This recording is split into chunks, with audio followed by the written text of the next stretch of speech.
We're live with episode number 16 of the Crossover Podcast. Name change is pending, but we're live and we have a new concept for the channel, a nice little movie review of Longlegs, because we went and saw it, on Monday or Tuesday? Sometime earlier this week. And that's what we're going to start out with, Longlegs. A few more topics following that, but the main thing I want to talk about is Longlegs, because as soon as the movie got done, I was just in awe. I was shocked with how good it was. Everything about it, and I on Letterboxd. Actually, I'm not going to say that yet because we do have the ratings, but I think from the start to finish, it was just beautifully put together. The acting was, once you'll understand it better once the movie's over and once you actually think about it. But like, what did you think about Lee Harker during the movie? We'll just start out. If you haven't seen it, I recommend not watching this because you'll get spoilers. But if you have, you obviously know who Lee is. I think first off, the casting for Lee Harker was really good. Yeah. Honestly, I didn't know that actress was No, in the movie. She was in It Happens, I think. I've never seen that, but I've heard of it before. But obviously she was a great casting. She did her role perfectly, and I think the actual character herself, like the writing for the character, it was really well put together. You kind of felt like just off the jump that she had like a knack for what she was doing. There was something a little off. Right. Exactly. There was something off, but like that made her what she was, which was a fantastic agent. Yeah. So going from the beginning, I didn't put this together until like it was longer. It took me longer than I should have to realize that Lee was the girl in the beginning of the movie. Yeah. But I think that was a perfect way to start it, because then you can kind of, and it builds up through the movie with all the flashbacks and everything. But I really like that because the teasing to see what Longlegs looked like, and like the marketing. First of all, this movie's been advertised for months, and that alone really like enticed me to see it.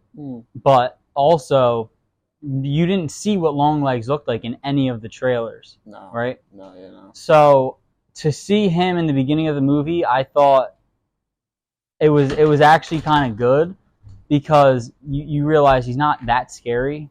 No. He's just weird. Yeah. And I read an article. The director was talking about like how he created the character, and he's basically an old rocker. Like, he was a 70s rocker, and that's why he got a lot of plastic surgery done. That's why he has the white paint on, because he still wants to look like pretty, but he got so many botched plastic surgeries that he has to put on that white makeup. And just the way that Longlegs is written he's really well done, because there was even times that I laughed a few times. I'm gonna be honest, like when he would burst out into his songs. But it's one of those times where it might be funny, but it's like real people kind of do it exist. There's crazy people like that. That's why it makes it scary. Now the devil stuff that was introduced kind of halfway through the movie, that's not as realistic, but I think the writing and the look and the feel of that, like, you can feel when he comes onto the screen, like that uncomfort and the awkwardness, and then when he like bursts out into song while he's driving away from the convenience store, you can understand that he really has something wrong with him. But I guess we can start out. You already talked about Lee Harker, that casting. I think she was. I think her name is Maka Monroe. Mm. She's very good. In the beginning, I didn't love her because I was like, why is she's so odd, so weird, yeah. But then you understand that it's kind of because of everything that she witnessed when she was younger that she doesn't remember. Which then it makes sense. Her mom is like the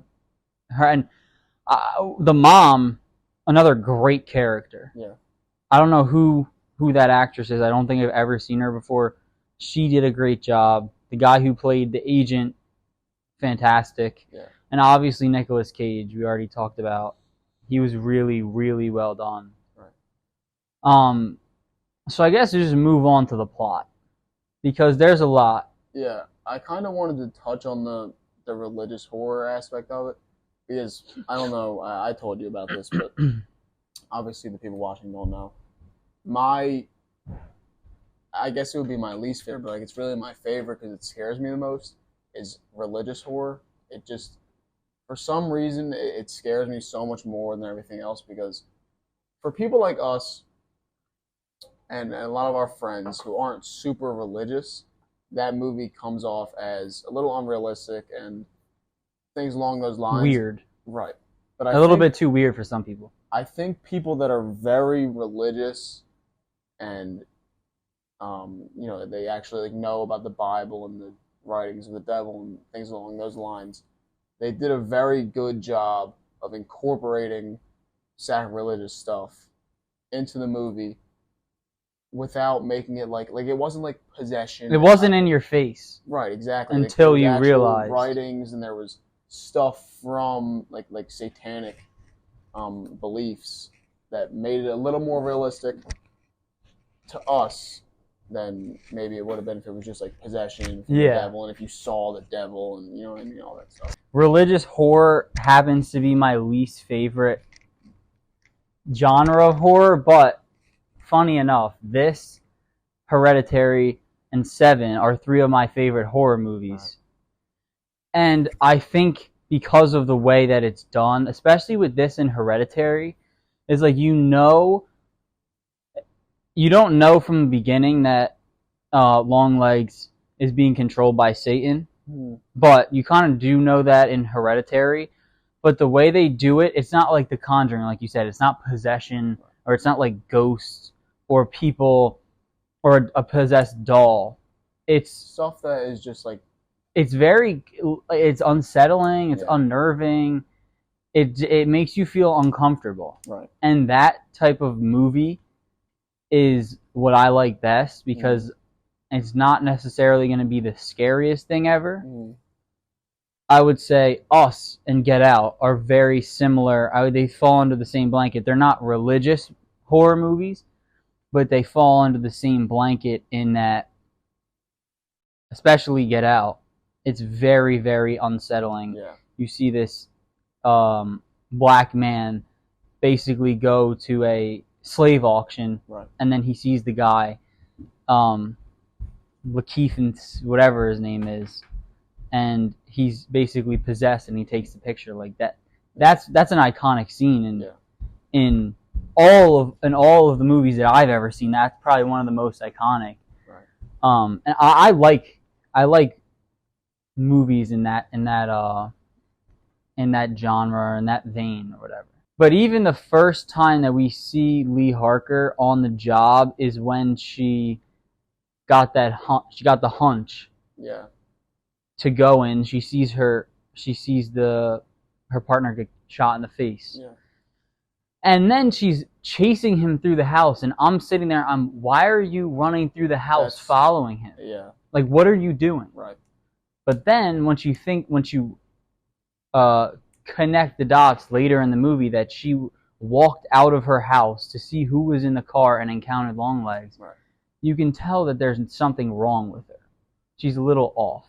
She just kind of like, I guess, like, I don't know if it's like a lack of fear. Like, I don't really know what it is, but you see the beginning scene where she walks out to the car. You see the scene we just talked about where she got the hunch and she went into the house, chased after the guy. And there's also the scene where Longlegs is outside of her house in the dark. You see his shadow. And she walks outside. 100 yards, like a football field away, and she walks outside of her house to go look after this guy that she can't even see. So obviously, she has like I guess her fight or it's flight. A bravery thing, maybe. Right. I don't know.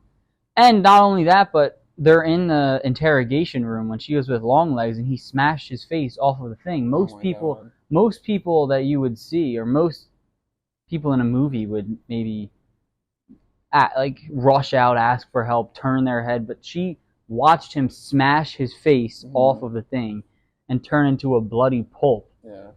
And one of the aspects of Lee as a character that I thought was like maybe the weirdest of all is she just has no filter for gore, violence, anything. Yeah. She shot her mom. She watched Longlegs die. She watched Agent Carter, was that his name? Kill his wife. And then you see tried to kill his daughter. And she just stone cold through the whole thing. And that was one of the most interesting parts of her as a character, because I'm like, what has she seen? Even the scene where like the family got murdered. Like it was like, I think it might have been like the first job that she went on where it was like she went to see the entire family murdered. Remember, they uncovered the bed. Yeah, and she was staring at it. Yeah, and like it was disgusting. Yeah, the Agent Carter had to walk out. Yeah, I thought that part was kind of funny. It's like, this is too much for me. He walked out, but she was still staring at it, and yeah, she is a very layered character. I watched it. What was it? I forget. I thought of it a minute ago. I watched a YouTube video, kind of like explaining that the ball that's in the basement of their house, Longlegs' lair, controls what she remembers and what she doesn't remember. So they're saying that it was probably likely that she has seen Longlegs before, and she just doesn't remember it because the ball makes her, or the devil just kind of controls what she can and can't. Remember, they showed the scene where she was peeking out of her bedroom, and Longlegs was like, he had like the thing in her mom's mouth, the rope in her mom's mouth. She was only. Oh yeah. And it came back to her. Yeah, right. But I'm saying, I think there's probably other. I mean, he lived in her. He lived in her house. There's probably other instances that she did see him, right? But she just doesn't remember. Oh, this is what it was. So the devil, it's kind of building on what I said. So like the devil controls what she remembers, what she doesn't remember. And the video was saying it's also maybe possible that that guy who she ended up catching was also controlled by the devil, because she got that hunch. She walked in for someone who just shot an FBI agent in the face. Then he just surrendered himself in the bed. And it was saying maybe like he was possessed by the devil, because Longlegs said, I was so happy once you became an FBI agent. So maybe the devil kind of pushed her in that direction, and then she got that promotion from him controlling the guy that she ended up capturing, which there's just a lot of details that I think go unnoticed the first time you watch it. Yeah, you wouldn't think he would just surrender after. I thought that was very odd. First, I'm like, why is he surrendering? But then, if you think maybe that was the devil, that makes a little bit more sense. Right. Then there was a lot of, I don't know if you know, I noticed a few when we were watching it, but there was a lot of shadows of the devil, or appearances with the eyes, definitely. In the forest when Longlegs was walking towards her house, he was, you saw like a shadow of the devil. Yeah. That kind of confused me during the movie. So I was a little bit confused. I couldn't put it together. But now I was like, why are the eyes red? Yeah. But now I'm like, it's because it's the devil. And that definitely goes to the director, who, like I said, he just did an amazing job. It's just it was beautifully done. That's what impresses me so much about Jordan Peele. Yeah. Because I feel like those movies, like starting with Get Out, like the idea of that movie, like I feel like that's not like a terribly hard idea to think about. Like Yeah. you know what I mean? Like that's just like a racial horror, I guess. Yeah. That's how you would describe it. But like, and I mean, putting that into being in the work, time that it was, like 2015, 2016, but still, that, yeah. but putting that into work, that like that's what always impressed me about him, and then especially with Nope. I haven't seen that A yet. lot of people weren't like super fans of that movie. I really liked it.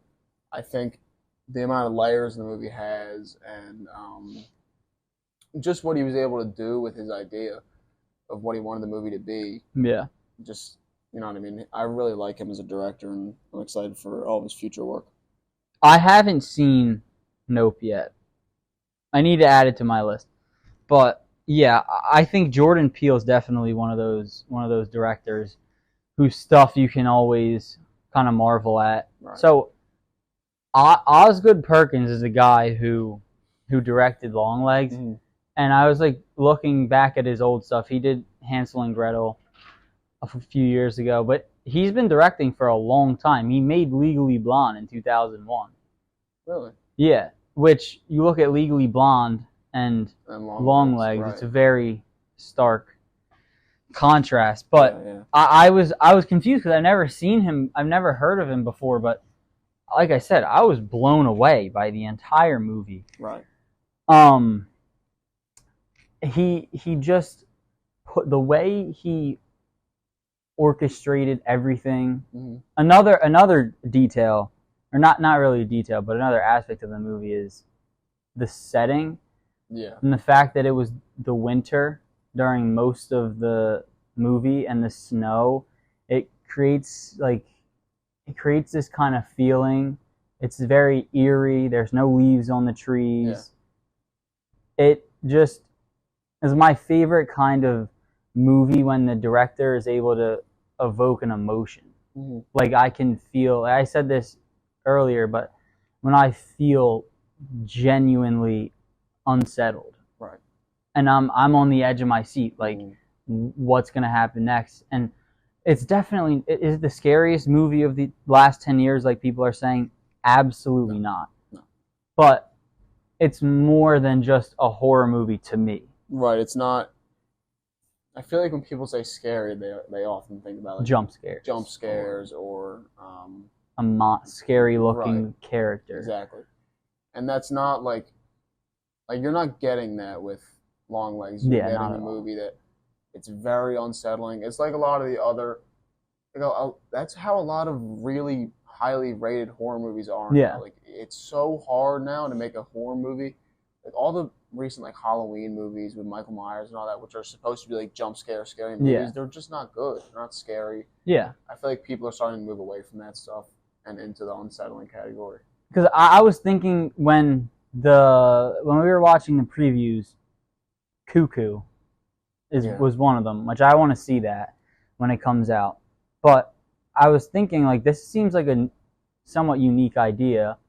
And then the second one, I put it in my phone. I forget. The couple went to the other couple's house, and the one couple's dad was really weird. Yeah. It was Speak No Evil. Yes.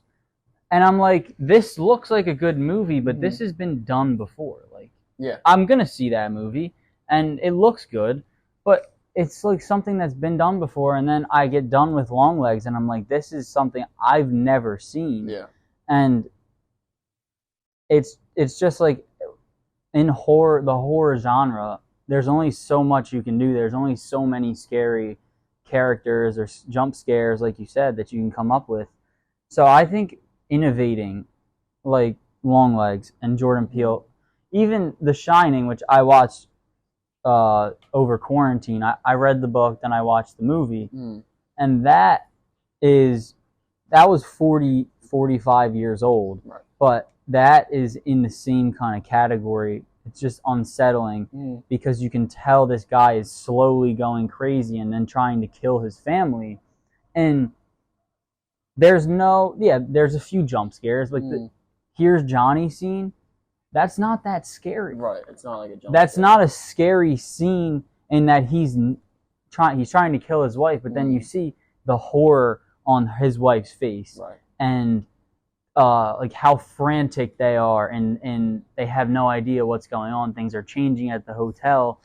That is what moves me when I'm watching a horror movie. It's not like and Hereditary. There's some jump scares in that, but they'll keep coming back to it. There's unsettling things, and there's things that make me creeped out. And that's what I'm looking for in a horror movie. If it's not like, I love Scream, one of my favorite scary movies, but there's an obvious difference between a slasher type movie and then Longlegs. Right. I'm ready to give it a rating. I was about to expose my rating, what I gave it on Letterboxd. I'll put it up now. I ended up giving it a 4.5 out of 5 stars. I think that you can probably tell why. I really love this movie. If this was out of 10, I give it a 9.5. I can't give it a perfect 10. Right. Because that's really only a select few. Which, you know what, I'll get into after you give your rating. Yeah, so I think based off the fact that I gave Get Out a 5, I'm going to give Longlegs a 5. Really? Yeah. Yeah, Get Out I have given a 5. Yeah. That's in my opinion, Get Out's a 5 out of 5 movie. But Longlegs might turn into one over time because I've watched Get Out so many times, and it's just as good every time. Yeah, right. Like the final scene when he's escaping from the house and his friend shows up. Like, I'm never gonna get sick of that. No, yeah, It's one of those movies. But I think Kill Bill 1, Dune 2, Parasite, and Get Out are the only 4 movies I've rated a 5. Yeah. And actually, speaking of Dune, 2025, December 2025 is when the 3rd one comes out. Did you see the Batman Part 1 with Robert Pattinson? Yeah. You didn't give that a 5? No, I didn't. I think I gave it a 4. I do like that movie. I love that movie's aesthetic. That's a 5. Really? Yeah. My only complaint with it is it got too dragged on in the end. Like, they could have ended. But they had to set up another movie. Like, it can't be like a regular. It's a trilogy, and it can't be. Oh, like it's a trilogy? Yeah. Oh. And it can't be like a regular, I guess, Batman movie where it's like oftentimes with like Batman and Batman movies, like, you know the villains, and it's not like a storyline. It's just like, there's this villain, and then in the next movie there's this villain, and then the next one there's this villain, and it's just like Batman's always fighting the same. I don't feel that way for the Christopher Nolan ones, though. No, because that's Christopher Nolan, and like, yeah, those the ones are well done. The ones before that, like, the cartoons a lot of the time, and like all that stuff where it's like he's fighting the Joker, and he's fighting Clayface, and he's fighting Killer Croc, and, you know what I mean? So I feel like as much as I do agree that at some points it got slow, they had to set up the next movie, which... Yeah, I think that's coming out next year, yeah. I guess there were just parts that I think got dragged on a little bit. That's fair. But I am very excited for the second one. Mm-hmm. And I don't know who directed that, but they did a great job with... Cohesion is also something I like a lot. Mm. And in the last episode, I talked about it with albums, but I like it's in the same with a movie. Yeah. And they're able to capture the darkness of Gotham with the rain. That's the part that I really liked about that movie. Yeah. Like, that's the one aspect I gave it a 5, because I do think Robert Pattinson played the best. And he was a Gen Z Batman. Yeah, maybe not the best, but he was the most comic accurate Batman in terms of him being, like, he wasn't like a... He will get to, not Batman, Bruce Wayne. He will get to Playboy Bruce Wayne in the next 2 movies, I'm sure. But this is the beginning of Batman. The beginning of Batman's career, he was a depressed... Yeah, I mean, I think a lot of people like, if you haven't watched the first trilogy, you might not know that in the beginning, Bruce Wayne. In Batman Begins, Bruce Wayne was training with Liam Neeson in Asia or wherever he was. Yeah. But you can tell he's just starting out. He's kind of just getting the kinks out. Yeah. And then by the time the second one and the third one come along, yes, he's the Batman that everyone knows. Mm-hmm. But I think they did do a very good job of the time period in his life. Yeah. And I think that traditionalist fans might not like how Robert Pattinson as a Batman. Oh yeah, no. Because, like you said, he's not the traditional Bruce Wayne. It's like he's like a goth Bruce Wayne, and it's like a Gen Z Batman. And it's like my dad didn't like it. Yeah, I'm not really surprised. Like, people our parents' age might not like that version of Batman, but I think that's cool. Yeah. I like that aesthetic a lot. Mm-hmm. I didn't know you saw Kill Bill. Mm-hmm. Did you see both? It was a while ago, but I did see both. I think I might have rewatched one a little more recently, but it's been a minute since I've seen two. Yeah. Well, one was amazing. Mm. I need to rewatch one, but that was the first Tarantino movie I've ever watched. I think I've only seen the 2 Kill Bills and then Once Upon a Time in Hollywood, and I loved all 3. They're both 4 or 5 or higher. Yeah. But the Kill Bill 1, the whole sequence where the bride is fighting all the people, the 88 gang or whatever, and then that last fight sequence against the Asian girl, it's beautifully done. And I think Tarantino and the way he made Kill Bill started my appreciation for movies, because I've never been as much, you probably know, I've never been as much of a movie person. Right. It's only lately. There's still so many classic movies I haven't seen, but it's only in the past 2-3 months that I've started appreciating movies more. And I think that is what did it for me. And I'm like, this is what a good movie, this is what a great movie looks like. I need to see more of these. Like, the first movie that I really appreciated for what it was and how well it was done was Prisoners. I don't know. I still haven't seen that yet, but it is on my list. I love that movie so much. I think it's one of those movies which, and this is a thing that I really love about movies, where they don't give you too much, but they give you just enough so that you can form what you think is going to happen. What's the premise of that?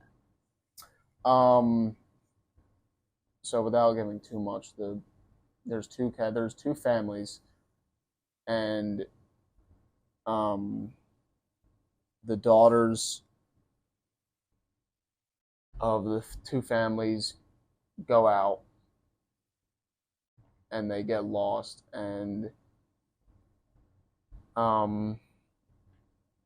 that's kind of just like, they're kind of just looking for... Who's in it?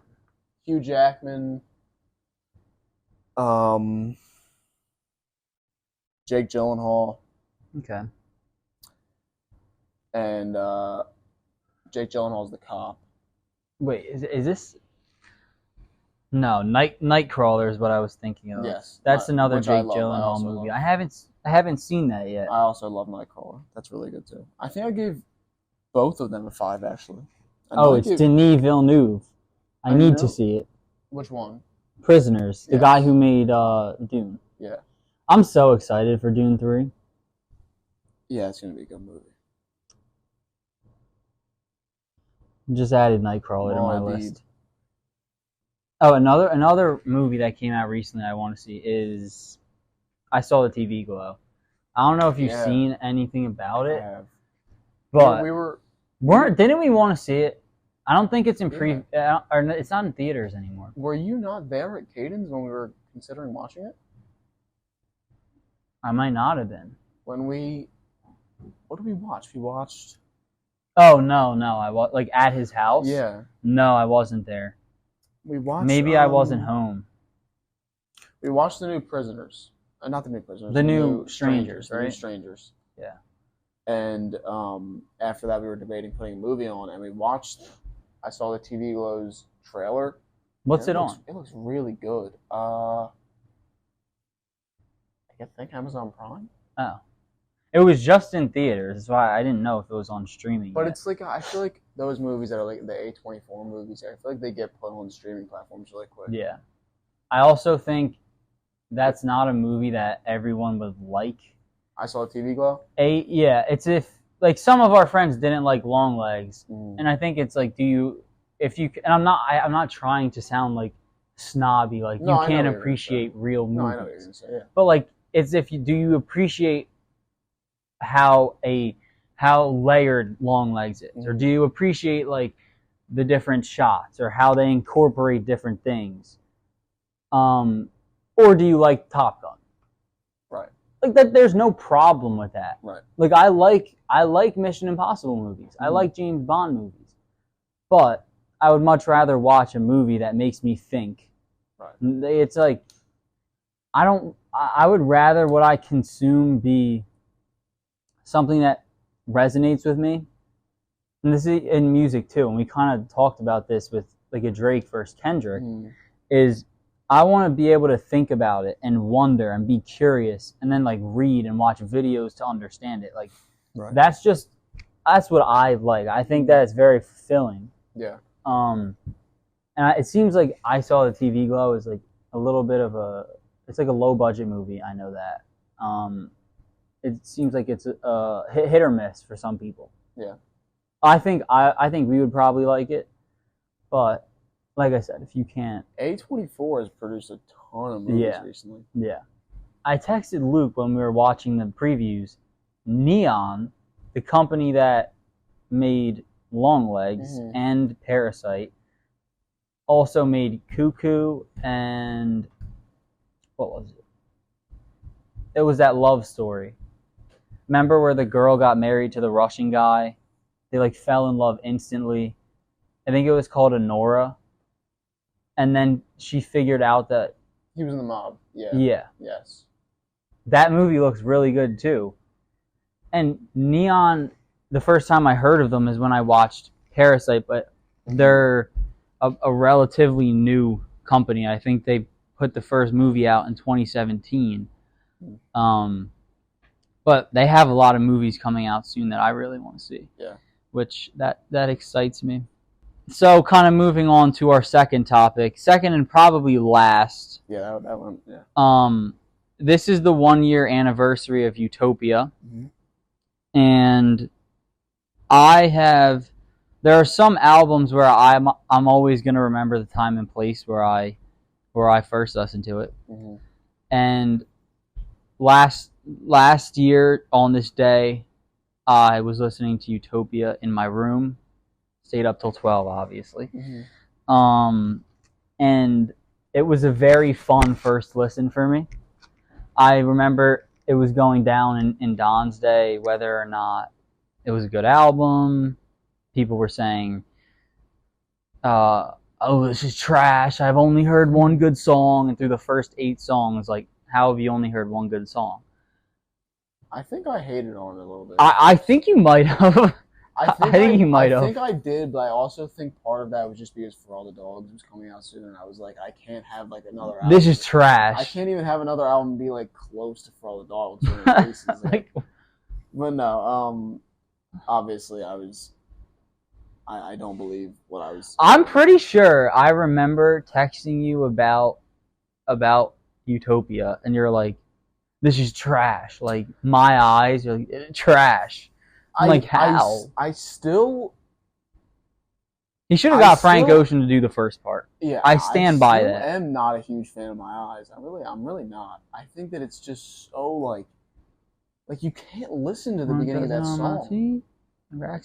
I don't think I can't listen to the beginning of that song. It's catchy, but the first time I heard it, I was like, "Oh my god, this is amazing!" But how many times have I put it? Is it on my playlist? No. How many times do I listen to it? I can count on one hand. Right.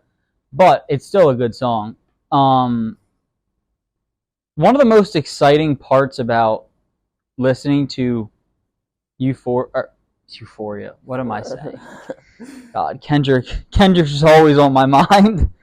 No, of Utopia is the hidden features. Mhm. I remember, like it was yesterday, I hear Fiend and obviously Cardi deep voice, and I see these idiots on Twitter. It's Homicide Michi. It's Future. It's Bino. Like, what? No, it's Cardi.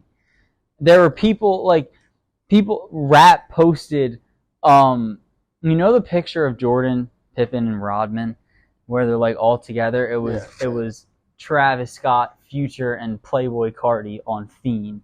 Like, people thought the deep voice was Future. And I will be honest, I didn't love that feature at first. I was like, is this like? I think for me, two songs that were just like ruined by like social media and like Fiend and Carnival. Fiend and Carnival, yeah, 100%. And like both good songs. Yeah, no, I agree. I think especially I do think Carnival is a level ahead of Fiend, but Carnival's a good song. Carnival's a great Everyone song. has a good verse on it. It got ruined by TikTok verse party. Yeah. It got ruined. And now it's a joke. Rich the Kid, his verse was great. Yeah. And Kanye's verse wasn't great. It was kind of funny, but it's still pretty good. Right. Cardi's verse was good. Was Ty Dolla on that? Mm-hmm. His verse is good. Like, it just got, you're right, he got ruined by the Riz party. The damn TikTok and Fiend just got ruined by people who want to troll. Yeah. And just rap music is just they say the same things over and over. But like, it's a good song, and how many times have I listened to it? Similar to My Eyes, but since it got ruined, not that many, but still a good song. And Cardi's feature is great on it. So just taking a look at the album, Hyena was a great opener. Yeah, I did really like that. Thank God. I don't think I like that song that much. I love Modern Jam. Yeah. Tizo's part on Modern Jam so good. Yeah, I think we agreed on Modern Jam. I love Tizo. Then My Eyes, it's a good song, but I don't like it that much. But it's definitely not a miss. Mm-hmm. God's Country for me is a miss. Yeah. Sirens, I don't remember what that sounds. Sirens is, I liked Sirens, but I don't want to put it on because it's gonna stop the recording. Yeah. But Meltdown, great song. Yeah. Fiend, we already talked about that. I kind of liked El Resto. I didn't like El Resto at all. Then I Know. That kind of got overplayed, but I like it. I didn't like it. Utopia Twins, I like a lot. Mm. Circus Maximus, I think people like that, but I wasn't a big fan. I thought it was kind of boring. Parasail, that's a hit for me. I see how people could be like, whatever, but I like it. Schizo is my favorite song on the album. Yeah, I like Schizo. Lost Forever, good, but it's been leaked for so long. Love, hit or miss. Sometimes I like it, sometimes like Then K-pop, I like that song. It's catchy. Telekinesis, and then I don't like Till Further Notice. No, not do I. I think it's a boring closer. But when you go through the track list like that, and you say everything. But I will say, I think top 3 Travis songs is Carousel. Frank's feature just does it for me. It just, and I might be just making it over exaggerating, but when I think about my favorite Travis song, Maria, I'm Drunk. Do you like that song? No, I do. I wasn't gonna say that. I was gonna say, I don't want to say. Don't say Sicko Mode. No. I thought you were gonna say Sicko Mode because of Drake. I was gonna say Skeletons. Oh my God, that's an amazing song. I don't know. Is it in my top 3? I don't know, but it's really good. That song's so good. Really good. Tame Impala production. Yeah. The Weeknd. Pharrell, Travis. Yeah. I mean, that's an iconic song. Yeah. And I'm sure you've heard the Kanye version, right? Yeah. Kanye, that was Kanye's song. That was supposed to be on Love Everyone. Mm-hmm. I told you this earlier, but all that leaked Kanye stuff. Can you imagine if he dropped all of the albums? I saw on Twitter, it was like Kanye West discography if he dropped everything he said. Yeah. 38 albums. 38. It just makes you think about like how much music everybody has in the vault. Yeah. Like that's really that's what they do, and like it's their job. Yeah, right. And some people like obviously Cardi has a ton in the vault. Can't imagine. Can't imagine what Drake has in the vault. What they do. What Frank has in the vault. Or he could have nothing. I feel like Frank's vault is stacked up until when his brother died. Yeah. I don't know what he's recorded since then, but he was supposed to drop in 2020. If COVID never happened, Frank was going to drop a dance album. Look at Us, We're in Love. Yeah. He was in New York doing like DJ sets for the album. Yeah. And there was singles. There was vinyl singles sold of I forget what the song. Maybe it was the song with Rosalia that got leaked, but that was sold. Like he was ready to roll it out, and then COVID hit, and his brother died. Yeah, it makes sense. But we got robbed of a Frank album. Kanye's a good example because there are so many leaks that come out, and his verses are just mumbles. Yeah, or it'll be version 1 of Off the Grid, and the version 25 is what got released. Like the amount of work it takes is, I admire it. Power's not one of my favorite Kanye songs by any means, but that's a track that you can just marvel at. Yeah, like it's a very good song. Like I said, not my favorite, but there's so much that goes into that, and all the samples, and you can really that to me is like Kanye is like performing on the top of a mountain, and there's a sea of people, and he's just singing it like it's a national anthem. Like that's how that makes me feel. And like I said, that type of art, whatever it is that makes me feel some type of way, is what I can say. Okay, like this is one of the best to ever do it. Yeah. And it's just so impressive. So impressive. No, I agree. I can't imagine how much work that takes. This is the end of episode 16. I'll get to editing this maybe tonight, most likely tomorrow. Post it by tomorrow or Tuesday. Thanks everyone for watching. Let us know what you think about the Longlegs review, what you think about the movie. Personally, I think that it's definitely in my top 3 this year. I have Dune 2, and then Longlegs and Challengers are 2 and 3. But let us know what you think, and we'll see you in the next episode.